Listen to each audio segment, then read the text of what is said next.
गेल्या 2-4 दिवसांपासून एका विषयावरती जोरदार चर्चा होतीये, ती म्हणजे येणाऱ्या काळामध्ये श्रीमंत शेतकऱ्यांवरती केंद्र सरकार आता टॅक्स लावणार आहे. आता या संदर्भात आपल्या एका बोलबिडूच्या दर्शकाने आम्हाला मेल सुद्धा केला होता आणि या संदर्भातली सविस्तर माहिती सांगण्यास सांगितलं होतं आणि म्हणून आजचा आपला हा एपिसोड. आता बघा, आजपर्यंत आपल्याला हेच माहिती आहे की शेतीतून मिळणाऱ्या उत्पन्नावरती कोणत्याही पद्धतीचा टॅक्स लावला जात नाही. परंतु आता इथून पुढे शेतीतून मिळणाऱ्या उत्पन्नावरती टॅक्स हा लागणारच आहे. परंतु कोणते शेतकरी? तर जे श्रीमंत शेतकरी आहेत ते. आणि खुद्द संसदीय समितीनेच या संदर्भातली शिफारस सुद्धा आता केलेली आहे. म्हणूनच आज आपण चर्चा करणार आहोत. मी म्हणालो त्या बातमीची आणि ऍग्रीकल्चर इन्कम किंवा शेतीचं उत्पन्न म्हणजे नेमकं काय हे सुद्धा आपण समजून घेणार आहोत. आणि सरकार आता शेतीच्या उत्पन्नावरती टॅक्स नेमकं का लावते याच्या मागची कारण सुद्धा आज आपण जाणून घेणार आहोत. नमस्कार, मी अरुणराज जाधव बोल व्हिडिओवरती तुम्हा सर्वांचं अगदी मनापासून स्वागत करतो. आता सर्वप्रथम ऍग्रीकल्चर इन्कम म्हणजे शेतीचं उत्पन्न म्हणजे काय हे तुम्हाला सांगतो. आता शेतीतून जे आपल्याला रेग्युलर उत्पन्न येतं ते तर आहेच, म्हणजे हरभरा असेल, ज्वारी असेल, कुणाचा सोयाबीन असेल, कुणाचा ऊस असेल, हे तर उत्पन्न आहेच. पण याच्या सोबतीनेच जर का तुम्ही एखाद्या झाडाचं परत रोपण केलं तर त्याच्या विक्रीतून मिळणारा पैसा हा सुद्धा शेतीच्या उत्पन्नामध्ये मोजला जातो. यासोबतच बियाणांच्या विक्रीतून येणारा पैसा हा सुद्धा शेतीच्या उत्पन्नाचाच एक भाग आहे. आणि जर का कुणी त्याची शेत जमीन जर का भाड्याने दिलेली असेल तर ते मिळणारं भाडं हे सुद्धा ऍग्रीकल्चर इन्कमच असतं. यासोबतच जर का फुलांची विक्री केली त्यातून मिळणारं उत्पन्न हे सुद्धा शेतीतलंच उत्पन्न असतं, हे समजून घ्या. आणि नॉन ऍग्रीकल्चर इन्कम मध्ये येतं काय? तर पोल्ट्री जर का व्यवसाय कोणाचा असेल तर त्यातून येणारं उत्पादन जे आहे हे नॉन ऍग्रीकल्चर असतं. जर का कोणी मधुमक्षिका पालन करत असेल तर ते सुद्धा नॉन ऍग्रीकल्चर मध्ये येतं. आणि डेअरी फार्मिंग जे आहे ते सुद्धा नॉन ऍग्रीकल्चर मध्ये येतं, हे समजून घ्या. ऍग्रीकल्चर इन्कम जे आहे हे section 21A of income tax act 1961 याच्या अंडर येतं. आता मी जे म्हणालो ती बातमी नेमकी काय आहे ते सुद्धा तुम्हाला लगेच सांगतो. संसदीय समितीने सरकारला शेतीतील उत्पन्न जे आहे या संदर्भातली छाननी करण्याविषयी दबाव टाकायला सुरुवात केली, म्हणजे स्क्रुटिनी करायला सांगितले. आता तुम्ही म्हणाल हे मधीच काय? आजपर्यंत तर असा कधी विषय निघालेलाच नाही. तर त्याला कारण सुद्धा तितकंच महत्वाचं आहे. आता या संसदीय समितीने केंद्र सरकारच्या हे निदर्शनास आणून दिलेलं आहे की गेल्या वर्षी म्हणजे 2020-21 या आर्थिक वर्षामध्ये ज्यांनी कोणी टॅक्स भरलेला आहे त्यातील 21 लाखांहून अधिक टॅक्स पेयर्सने त्यांचं उत्पन्न जे आहे हे टॅक्स नेट पासून वाचवण्यासाठी ते उत्पन्न त्यांचं शेतीतील उत्पन्न असं दाखवलंय. आणि यातल्या म्हणजे 21 लाखातल्या 60,000पेक्षा जास्त जणांचं शेतीतून मिळणारं उत्पन्न हे 10 लाखांहून अधिक आहे आणि त्याने तसं रेकॉर्डवरती मेन्शन केलेलं आहे. आता होणार काय? तर या 60,000 शेतकऱ्यांमुळे ज्यांनी त्यांचं उत्पन्न 10 लाखांहून अधिक दाखवलेलं आहे त्याच्यामुळे सगळ्यांनाच त्रास होणार आहे. आणि कदाचित सर्वच्या सर्व शेतकरी जे आहेत किंवा ज्यांचं उत्पन्न 10 लाखांहून अधिक आहे ते टॅक्स नेटमध्ये अडकू शकतात. म्हणजे हे क्लिअर आहे की ज्यांचं उत्पन्न 10 लाखांहून अधिक आहे त्यांच्याविषयी मी बोलतोय, म्हणजेच श्रीमंत शेतकरी. आता समितीने ही सर्व प्रकारची जी प्रकरणं आहेत ही नीट तपासायला सांगितली आहेत. कुणाला तपासायला सांगितलेली आहे? तर इन्कम टॅक्स डिपार्टमेंटला. म्हणजेच काय? तर हा घोळ जो आहे हा इन्कम टॅक्स डिपार्टमेंटच्या लक्षात आला नाही, पण संसदीय समितीच्या लक्षात आला असं तुम्ही म्हणू शकता.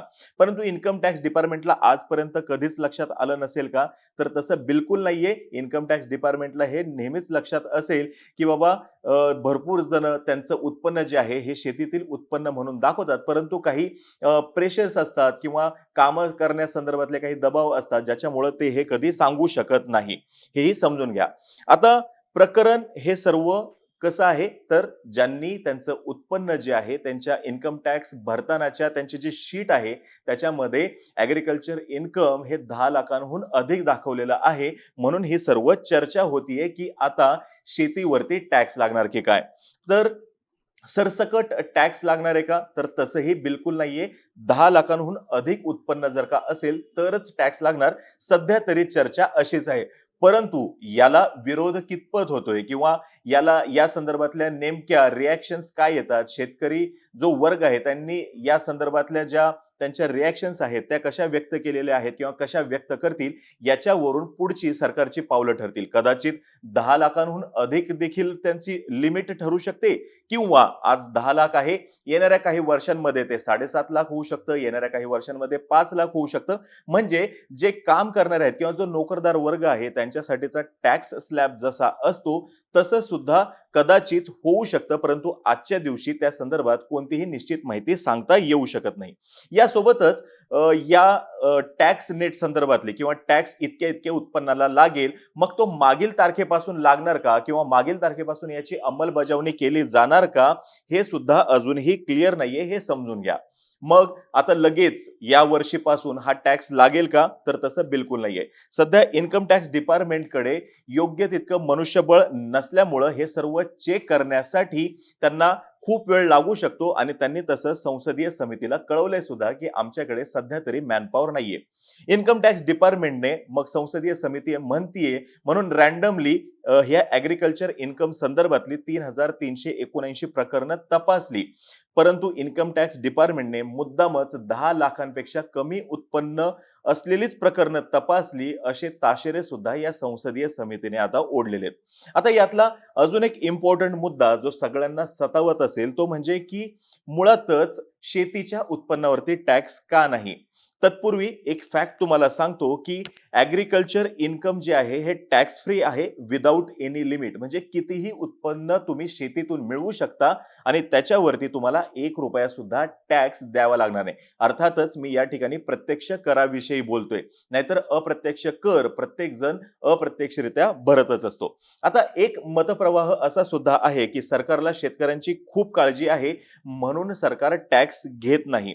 जर का उद्देश प्रामाणिक असता तर सरकारने एक लिमिट ठरवून दिलं असतं आणि त्याच्यावरती टॅक्स लावला असता, परंतु तसंही होत नाहीये. जर का एखादं इन्कम पूर्णपणे टॅक्स फ्री आहे याचा अर्थ असा सुद्धा काढला जातोय की मूळ उपभोग घेणारे जे आहेत म्हणजे ह्या केसमध्ये ऍग्रीकल्चर इन्कम जे आहे हे पूर्णतः टॅक्स फ्री आहे. म्हणजेच याचा मूळ उपभोग घेणारे जे आहेत हे शेतकरी नाहीयेत, कारण की 10 लाखांहून अधिक उत्पन्न करणं हे सरसकट सर्वच शेतकऱ्यांना शक्य नाहीये किंवा सर्वसामान्य शेतकऱ्याला ते शक्य नाहीये. वादळ आहे, वावटळ आहे, अवकाळी पाऊस आहे, गारा आहे, कीड आहे, फवारण्या आहेत, पाऊस आहे, या सगळ्याच गोष्टींचा त्रास आहे. त्याचमुळे मी म्हणालो की 10 लाखांहून अधिकचं उत्पन्न घेणं हे वाटतं तितकं सोपं नाहीये. अजून एक मुद्दा यातला महत्वाचा आहे तो म्हणजे राजकीय पक्ष कोणताही असो किंवा कोणत्याही विचारधारेचा राजकीय पक्ष असो, परंतु या सर्वांचं मिळून एक एकमत आहे ते म्हणजे की शेतीच्या उत्पन्नावरती टॅक्स नको. याचाच अर्थ असा सुद्धा काढला जातोय की याचे खरे लाभार्थी जे आहेत ते शेतकरी नाही तर दुसरेच कोणीतरी आहेत. आता मी काय म्हणतोय ते तुम्ही समजून घ्या. टॅक्स सूट दिल्यामुळे फार मोठे पैशांचे गैरव्यवहार शेतीच्या नावावरती केले जातात असं 2019 मध्ये कॅगने म्हटलेलं आहे आणि त्या संदर्भातला रिपोर्ट जो आहे तो सुद्धा उपलब्ध आहे, तुम्ही चेक करू शकता. मे 2012 मध्ये इन्कम टॅक्स डिपार्टमेंटने एक व्हाईट पेपर पब्लिश केला होता ज्याला आपण श्वेतपत्रिका असं सुद्धा म्हणतो. त्यात ते असं म्हणतात की काळा पैसा हा ऍग्रीकल्चर इन्कमच्या नावाखाली सिस्टीम मध्ये घुसवला जातो आणि या संदर्भात 2002 मध्ये केळकर समितीने सुद्धा ताशेरे ओढले. ते म्हणतायत की हे जे ऍग्रीकल्चर इन्कम आहे ज्याचा टॅक्स इन्कम दाखवताना गैरफायदा घेतला जातो, it encourages laundering a non agriculture income as agriculture income that is it has become a conduit for a tax invasion. म्हणजेच काय, या सर्व आपल्या ऍग्रीकल्चर पासून मिळणाऱ्या उत्पन्नाचा, शेतीपासून मिळणाऱ्या उत्पन्नाचा हा गैरफायदा जास्त घेतला जातो आणि कशासाठी तर टॅक्स वाचवण्यासाठी असं त्यांनी सांगितलेलं आहे. या संदर्भातल्या अजूनही कमिटी आल्या होत्या आणि त्यांनी सुद्धा अशाच पद्धतीचे ताशेरे ओढलेले आहेत. म्हणजेच काय तर ऍग्रीकल्चर इन्कमच्या नावाखाली सध्या तरी गैरव्यवहार होताना दिसतायत. त्यामुळे हे सर्वच्या सर्व चेक करणं गरजेचं आहे आणि या सर्वांची स्क्रुटिनी होणं सुद्धा गरजेचं आहे असं संसदीय समिती म्हणते. परंतु सरकार जर का येणाऱ्या काळामध्ये 10 लाखांच्या आसपासचं उत्पन्न जर का असेल किंवा सरकारचं हे एक प्रकारे शेतकऱ्यांचा मतप्रवाह जाणून घेण्यासंदर्भातलं जर का हे असेल की बघूत आपण 10 लाखांच्या संदर्भातली चर्चा आपण करायला सुरू करूयात, नेमकी रिॲक्शन काय येते ते बघूयात आणि त्याच्यानंतर ठरवूयात की 10 लाख उत्पन्न ठेवायचं की त्याच्यापेक्षा जास्त ठेवायचं की त्याच्यापेक्षा कमी ठेवायचं, असं सुद्धा होऊ शकतं. आणि हे शेतीवरती टॅक्स लावण्यासंदर्भाच्या दृष्टीने एखादं पाऊल सुद्धा असू शकतं आणि तशाही शंका येत आहेत. आता बघा, शेतकरी बांधव जे आहेत, शेतकरी भगिनी जे आहेत, हे सुद्धा टॅक्स द्यायला तयार होऊ शकतात. परंतु कधी? जर का त्यांच्या शेतमालाला त्यांच्या मर्जीसारखा भाव भेटला तर आणि त्यांच्या मर्जीनुसार भाव भेटला तर. आपण बघा, गाडी घ्यायला जातो, शोरूममध्ये जातो, गाडीची किंमत काय आहे ते विचारतो आणि त्या तितकी रक्कम जी आहे त्या कंपनीला देतो किंवा त्या शोरूममध्ये जमा करतो आणि गाडी घेऊन येतो. परंतु असं आपण म्हणायला जात नाही, की जर का गाडीची किंमत असेल ₹1,00,000, आपण म्हणत नाही 80ला द्या, 90ला द्या, लगेच घेतो किंवा 2 घेतो, असं आपण म्हणायला जात नाही. परंतु शेतकऱ्याच्या बाबतीमध्ये ह्या सर्व गोष्टी घडताना आपल्याला दिसतात. त्याचमुळे हे लक्षात घेणं गरजेचं आहे. शेतकरी बांधव सुद्धा टॅक्स भरायला नक्कीच तयार होतील. पण केव्हा? जेव्हा त्यांच्या मालाला त्यांच्या मर्जीनुसार भाव भेटेल आणि अर्थातच त्यांचा त्याच्यातून फायदा होईल. शेवटचं एक महत्त्वाचं वाक्य मी तुम्हाला सांगतो, जे फार महत्त्वाचं आहे. असं खूप जणांना वाटतं, की खूप सारे जण टॅक्स देत नाहीत. तर लगेच क्लिअर करतो, तुम्ही कामावर असाल किंवा कामावर नसाल, तुमच्या हातामध्ये काम असेल किंवा काम नसेल, तुम्ही शेती करणारे असाल, ऑटोमोबाईल इंडस्ट्रीमधले असाल किंवा सॉफ्टवेअर असाल, तरी देखील प्रत्येक जण हा अप्रत्यक्षरित्या टॅक्स देतच असतो, तो जी-एस-टीच्या नावाखाली. अगदी लहान लेकरू, त्याच्या हातात तुम्ही ₹2 दिले, ते लेकरू पळत-पळत दुकानात जातं, चॉकलेट घेतं. त्यावेळेस त्या लहान लेकराने सुद्धा सरकारकडे अप्रत्यक्षरित्या टॅक्स दिलेला असतो, हे समजून घ्या. याचाच अर्थ हा आहे, की प्रत्येक जण हा टॅक्स देतच असतो. तर आता तुम्हाला आपली आजची माहिती कशी वाटली हे खाली कमेंट बॉक्समध्ये नक्की सांगा. या संदर्भातल्या तुमच्या अजून काही शंका असतील तर त्या सुद्धा कमेंट बॉक्समध्ये नक्की मांडा. आपण त्याच्या संदर्भातला एखादा एपिसोड बनवण्याचा नक्कीच प्रयत्न करू. तोपर्यंत बोल भिडू या आपल्या YouTube चॅनलचे सर्व व्हिडिओज लाईक करा. आम्हा सर्वांचे व्हिडिओ जास्तीत जास्त लोकांपर्यंत पोहोचवा आणि चॅनलला सबस्क्राईब करायला तेवढं विसरू नका. धन्यवाद.